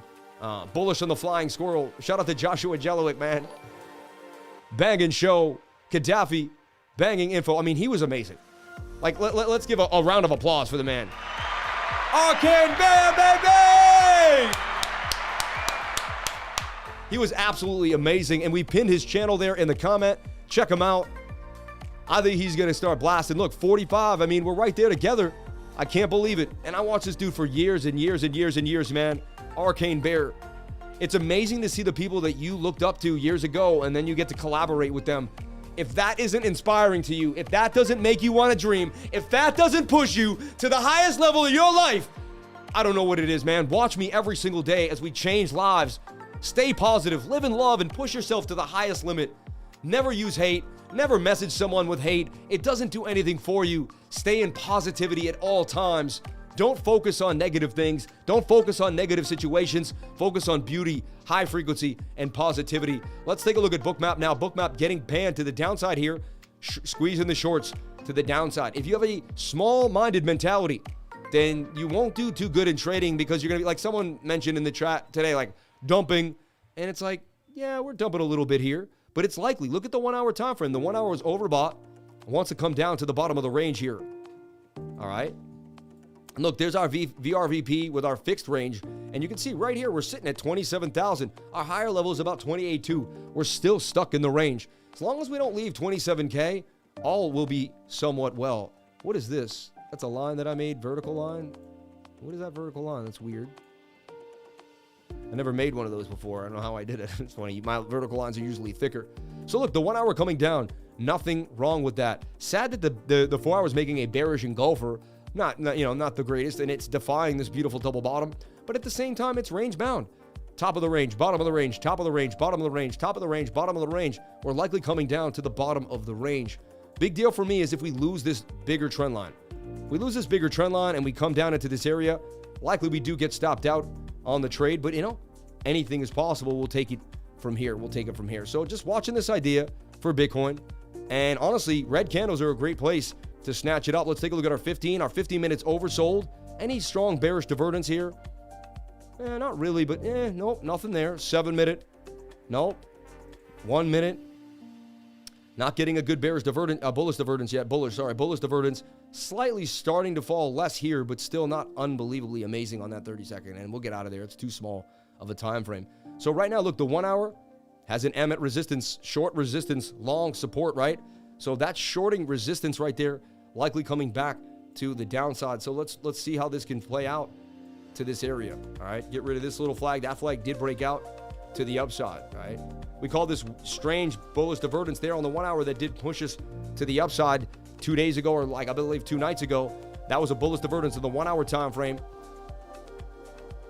Where was it? Right here. Sorry. This was the bullish divergence that we called out on the 1 hour. Let me move this up a little bit. Right here. You can clearly see, because that's so much, and I double clicked it and it was an uptrend. See, sometimes you have to double click into the RSI to really see what's happening to get that extra sauce. All right, shout out to everybody here on the live. May God bless each and every one of you. And look, they're just going to go up and down here and mess around. They have everyone in fear. You have to remember that. A lot of people in fear. The whole market's kind of up and down. That's when I just go to my Sammy Cup and Handy and go from there. I mean, that looks like a beautiful cup and handle bouncing off the bottom of the channel. I just want to see the 1 hour begin to bend here and not lose the channel. So what I'm looking for is this trend line to hold. All right. The long is coming close, in my humble opinion. It's not there yet, but I'm getting close to approaching the long idea. And so we're forming this really tight channel. We just want to bounce off this to the upside and see where it goes. As long as we stay there, high likelihood that we can get a bit of a move to the upside. As both my wife and son are always Aries. Got Aries in the house, baby. You're the man, dude. The quickest way to get insight on your coin is a super chat. Spend some time to win some trust. It's worth it. Softcore music. You're funny, man. Same to you, brother. Bullish on me, friend Sammy. Shout out to Lifer, friend of the game. Shout out to everybody here on the live stream. Lifer brought the best out of Arcane Bear, baby. He's the awesome, man. He is the best, man. Thoughts on Ethereum performance today? Great interview. Smart interviewing people who are ahead of us. Dude, he's been doing this for a long time. He got me into YouTube. I've been waiting for this day. You don't get it. Like, I've been waiting for this day to interview him, man. I've been trying to set it up for over a year. Like this was a huge day for the lifers, man. 770 people on the live. Like, I just thank you everyone that's helped me grow, man. Thank you everyone that's been part of my movement. I appreciate everybody in my life. Everyone that helps my company grow. Everyone that works with me. All my people, my wife, everyone that comes to the live stream. All the comments, all the likes. God in our lives. Like, you know, I'm so appreciative of my life today. Every day, but today, just this moment in time, and we got to stay in the moment. We got to stay in the present moment. I always reiterate, when you're freaking out, when you're bugging out, when you're emotional, it usually means you're stressing out. If you're getting mad about something, it usually something did something new to the past. You're living in the past. If you're worried about something, you're living in the future. Every single time you feel a negative emotion, take a deep breath and realize you're in the present. And all you can control is how you feel right now in the present moment, and nothing else exists. The past doesn't exist. People don't realize that. But like, it did exist. It doesn't exist now, though. The past is just like, you know, like some fairy tale. It doesn't exist, my friends. You think it exists when you let it into your life, but it doesn't have to exist. Look, shoulder, head, bit of a right shoulder here. This could propel Bitcoin to the upside. I'm going to watch this right shoulder. If the 1 hour can get a bit of a, look, you're looking for this, showing you some key insight. If the 1 hour can get a nice little bend here, start to break to the upside, you're going to make a bit of a right shoulder. That could get us past this local resistance and hit this bar. I'm telling you right now, it's starting to look pretty interesting for Bitcoin. I did point out this local resistance here, said we got to get back above it on the 7 minute. That's why I used the 7 minute. I gave everyone an update this morning. I said, listen, 7's in a flag. Can we get the breakout? And look, it made a shoulder, a head, and a right shoulder to me. Look at that. A head and shoulder there on the 7 minute. And literally, you would take the neckline to the head, swing it down there, and look, that's exactly where we are right now. And you bearishly retested to the downside. It was pretty spot on. So, back to brass tacks, back to this falling wedge that we got going on, which is a bit of a handle. Oversold in the 7, oversold in the 15, and the 1 hour coming back down with the 4 hours showing us signs of life. So, we're going to watch this 1 hour time frame when it begins to bend, and as long as we don't lose this trend line here that I colored yellow, we're going to be in some pretty good shape for a possible long later on this afternoon. Also, Tuesday afternoons are one of my favorite places. We shrug off false move Monday. We get into Tuesday. Things start to move. We start to see how we can get a bit of a change in trend here on Tuesday afternoon. So watch this closely. Bitcoin did lose 28,000, but not a big deal. It's more about the trend line, this yellow trend line to me, than anything else. So that's where we stand, everybody. And that's what I'm watching for Bitcoin for the day. Really not much to talk about. If we lose this level, we could barely retest down to here, and we could get a nasty dump. However, we have to lose this level, we have to break the head, and then we have to come down here to test. And we even have some resistance support right here. Bounce, resistance. That could be another place where we could get a nice bounce at 27,389, 27,400 area. So I'm not in fear. I hope you're not. I'm in the present moment, and I'm loving my life right now. All I know is I'm right here, right now, with way more Bitcoin than I had 10 years ago, 5 years ago, way bigger of a net worth than I had 7 years ago. Such a better life. I'm living a better life. I'm working out even more. My wife is awesome. I'm fasting today. I have a better relationship with God than I've ever had. I'm telling you right now, I'm evolving to a higher spiritual plane, and that's really what I'm attempting to do here. At the end of the day, once you make financial freedom, you can focus on your life. You can get out of the rat race, and you can really focus on your spiritual energy and how you feel and what you want to accomplish and where you want to go. once you can check off the finance dragging you down, I got to go to work to do this. I need bills for the car broke down. Once you have all those things taken care of, you can then focus on your mind, your soul, your body, and begin to put positive energy throughout the world. You can then start helping other people get themselves out of the funk. And really, that's what this channel is about at the end of the day. It's about getting people out of a funk and on another wavelength. So many people have said, hey, man, I used to do these. I used to do drugs. I used to do this. Now I drink lemon water and I live vivaciously through your channel, man. I love you. And I'm like, I love you too.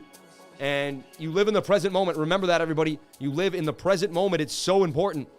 The second you're feeling something interesting, you're negative, you're feeling, take a deep breath and like, what am I thinking about? Well, I'm thinking about this person that backstabbed, or I'm thinking about something that happened to me in the past, right? So you're like, so you always want to remove the past and realize you got to stay in the present moment in time.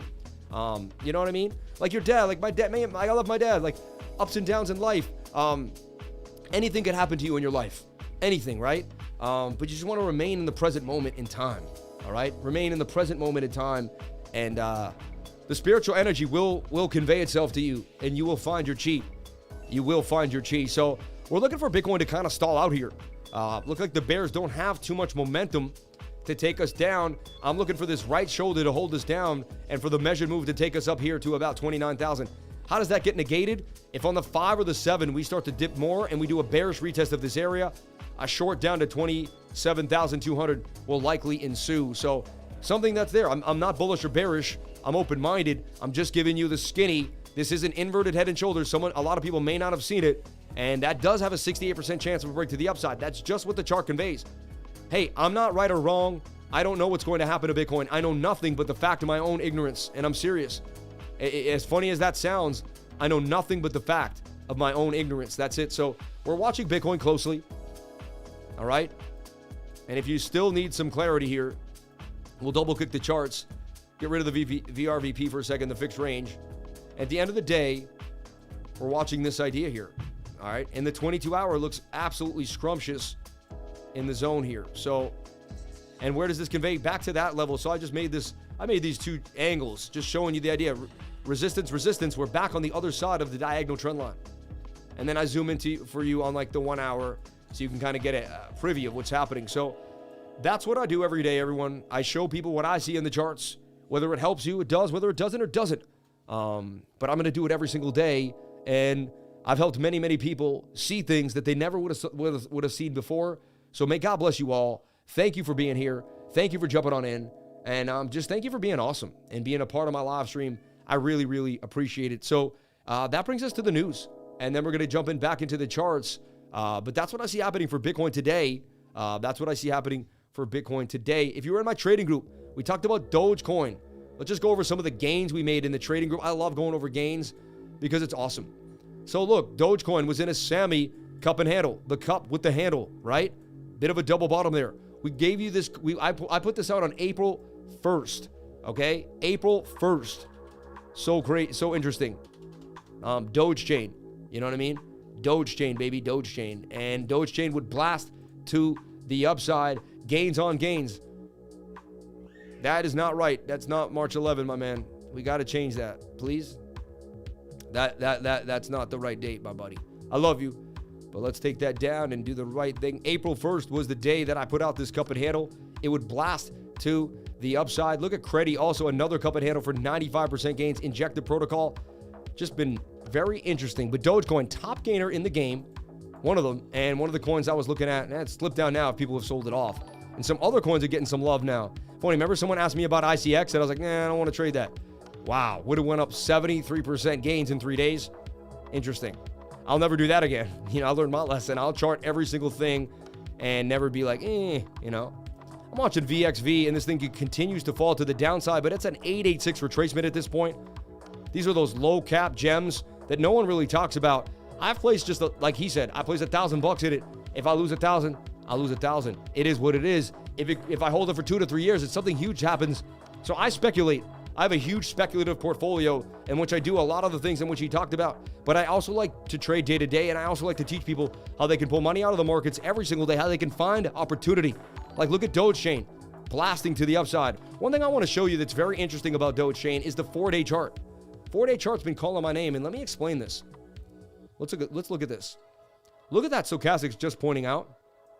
Look at the MACD with lack of bearish momentum. And look at that big, beautiful candle that we got out of Dogechain.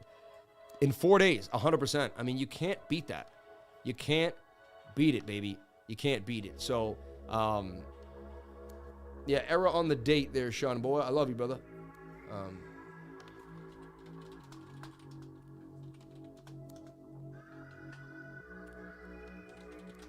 Okay. All right. So just that's a very interesting concept. And I posted a bunch of trades that look really nice on the 4-day chart. Look at this thing. Look at this STG on the 4-day chart. I'm just saying, like, there's something brewing here. And this is also conveying to me, see, I've done this many times.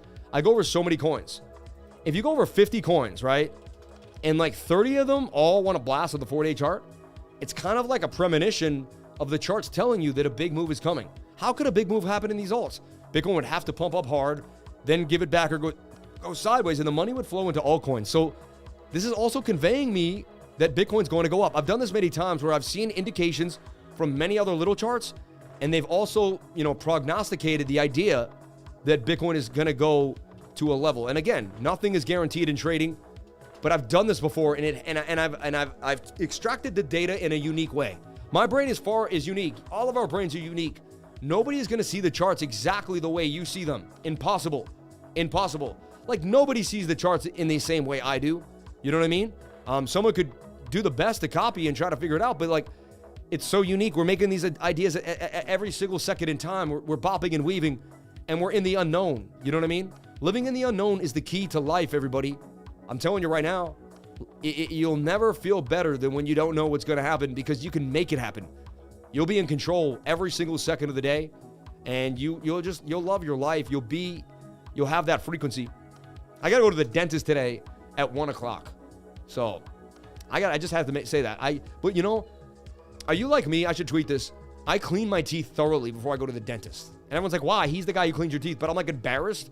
Like, I don't want him to think I don't clean my teeth. So like last night I'm sitting there for like an hour, literally from 12:30 to 1 in the morning, just like going through all the tartar that could be around, like getting every little level. I got I got one of those like tartar removal tools. You guys don't want to hear about me and my dentist, but am I the only one that cleans my mouth before I go to the dentist? Am I the only one, or are you guys the same way? It's something about a certain type of, mentality, right? I don't know what it means. I'm insecure about my mouth. I don't, maybe a little bit, Dude, Crypto Billy 111, my man. You're the man lifer, a beast, unstoppable, enduring motivation, touching thousands of lives, deep left, way back, and gone. Sammy Cuphead with the powerful drive. God bless. Giver's gain. Shout out to the 49.99 Crypto Billy, man. God bless you, brother. And I've seen you all around the block. Don't I see you on ATB. I see you on a bunch of different channels. Crypto Billy, man. God bless you. Thank you so much for the love, brother. Thank you for the $50 super chat, $116 in chat revenue. You people are blowing my mind today. This stream was over 700 views. The first time I ever did an interview, and people used to just be like, no, we want the charts from this guy. My channel's really becoming a real channel where people want to come and get the information, and they know that if I took the time to interview somebody and step away from the charts, it's meaningful, everybody. It's meaningful. And at the end of the day, how much charting did he show us? He was unbelievable with the Wyckoff. He broke down the spring. And I'm telling you, I'm not trying to be pompous, but that man is very well off. He did got into Bitcoin at $200. How do you think he's doing right now? You know what I mean? You know how many he bought? And he already told you he likes to throw $1,000 into things. So like, I'm just saying, you know what I mean? And he didn't, it's like he didn't brag. He was just doing his thing. But that's Arcane Bear, man. You gotta love it, man. You gotta love it. Yes, we appreciate you. Keep up the good work. Thank you. Literally do that every time before the dentist appointment. So everyone does the same thing as me. This makes me feel amazing. I never got to ask these questions to 800 people. That's what I love about my stream. I get to ask questions to people and be like, hey, what a show, Sammy. So amazing. 333, man. God bless you, brother. That interview was awesome. It blew my mind. Like, he's a mentor. Like, he is one of my mentors. Like, you don't have to know someone online for them to mentor you. How many people watch our channel and are mentored by the lifer way, by the frequency? You know what I mean? Shout out to Bryson Gonzalez with Mina Protocol, please. Thank you and have a blessed day. May you have a blessed day, my friend. May you have a blessed day. So I'm watching the 4-day chart on a lot of coins, and it's showing signs of a big move to the upside. I start cleaning heavy on my teeth about a week before my dentist appointment. Just like, so everyone, it's so funny, bro. Y'all are just like me. Shout out to Stack McChain. Shout out to Love Learning. Shout out to David, a.k.a. DK, my man. Thanks for getting rid of that on ATB the other day. I appreciate you. People impersonating me, man. Craziness. Dude. What a show, Sammy. So amazing. I find 10 impersonators a day, man. It's insane. Insane. You know? Insane. All right, we got some super chats here. We got VAI on the game. And look, I'm going to look at VAI on the 4-day chart. Almost a good idea that it probably isn't a cup and handle on the 4-day too. Look at this thing. Look at all these coins are telling me that they've retraced to the 706, 0.65 Fibonacci level. You know, they don't, I mean, it could get sold to zero. I get it. But this is interesting to me. And this thing could blast to the upside all the way back to 35 cents. That would be a 4x for this puppy to the upside. I am personally in this trade. I have dollar cost average into a position on VAI. I built an entire AI portfolio that I'm holding right now. And just like he said, it's a long-term gain. You know, I'm looking for that bigger win. You can't lose a house. I like what he said. You can't lose your house. You know what I mean? I mean, that was so spot on. Like, don't mind me, guys. I'm just loving the channel and trading Bitcoin right now. God bless you, brother. Wife cleans all the time, but especially before the dentist. You're so funny, man. Late to the show, but the energy is off the charts, man. That's how we found out how many things we all have in common. I know, right? I love this channel for that reason. Like that reach out effect, that connection effect. I yearn for that human connection. I love knowing all different types of people throughout the world. And honestly, that's a dream come true to be able to do that. So blessings to everybody here.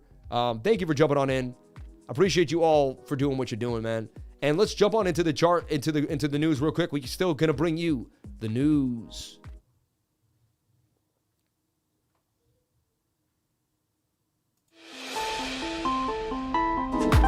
Oops, sorry.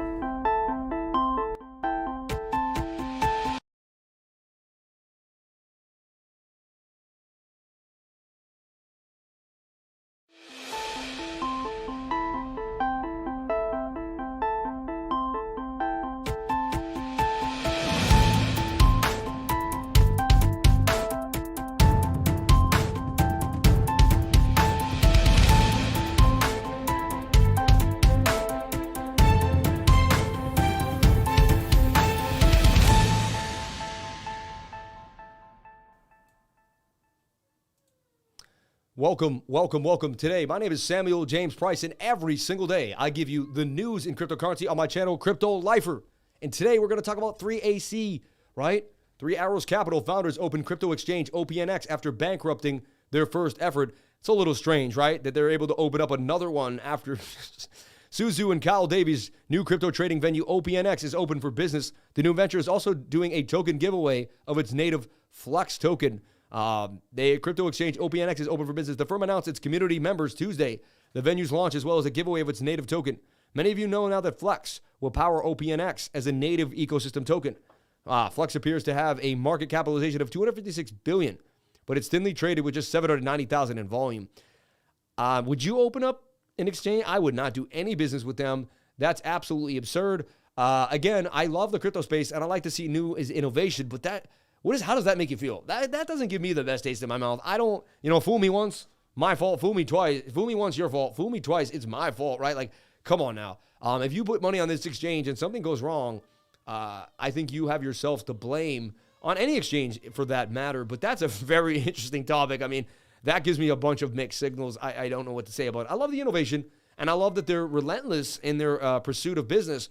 At the same time, I don't have a lot of faith in putting my money into an exchange like that. Phantom Network adds DeFi security tools to bolster DApp protection.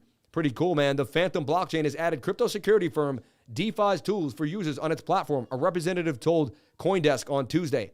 As a security tool meant for protecting user transactions, DeFi claims to have recorded and analyzed over 12 million issues from 1.5 million contracts. In decentralized finance, users depend on themselves to self-custody their assets and protect against scams such as rug pulls, phishing attacks, and contract exploits. The year alone, over $420 million has been lost to such scams, according to DeFi's Rect database. Tools offered by DeFi address these challenges by alerting users on common vulnerabilities and ensuring that they transact with trusted smart contracts. Yeah, we need a guide.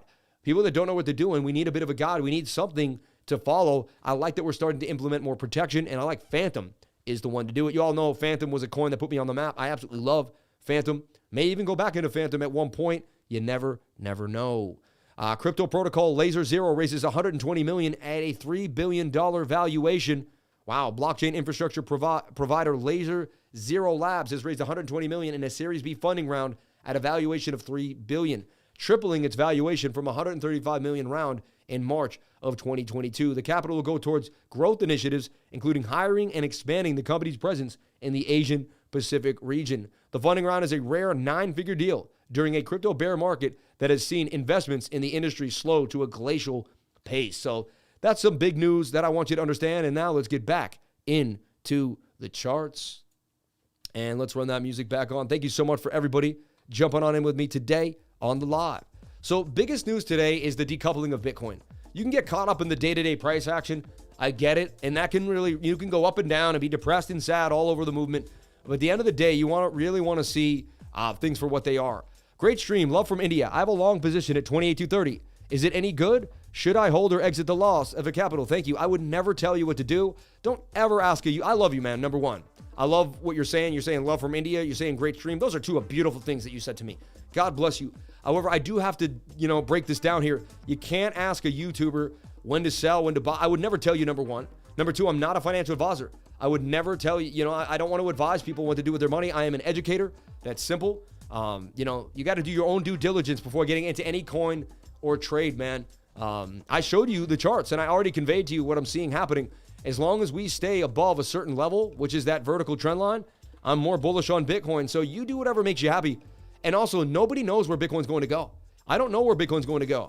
You're asking me like I'm a magician, like I know where Bitcoin's going. All I do is know how to read the charts a little. I put more effort into reading the charts than your average person so I can see more data. That's it. While everyone else is out doing other things, working, being distracted, or, also having a really hard, maybe just working really hard at what they do, like a stonemason, like he talked about, pushing forward at the speed of light. I'm looking for this to right shoulder. I'm looking for this to bend. When that happens, it's likely we make a right shoulder and we can push to the upside. This trend line actually we could even reconvene the trend line and it may actually be in, better. So the idea is as long as we stay on this trend line, I'm staying in my long. If we start to coal here, bearish retest, you know what I mean? My long's still going to be in here. My stop loss is going to be somewhere in this region. So it is what it is. So I've already given it to my trading group and I've already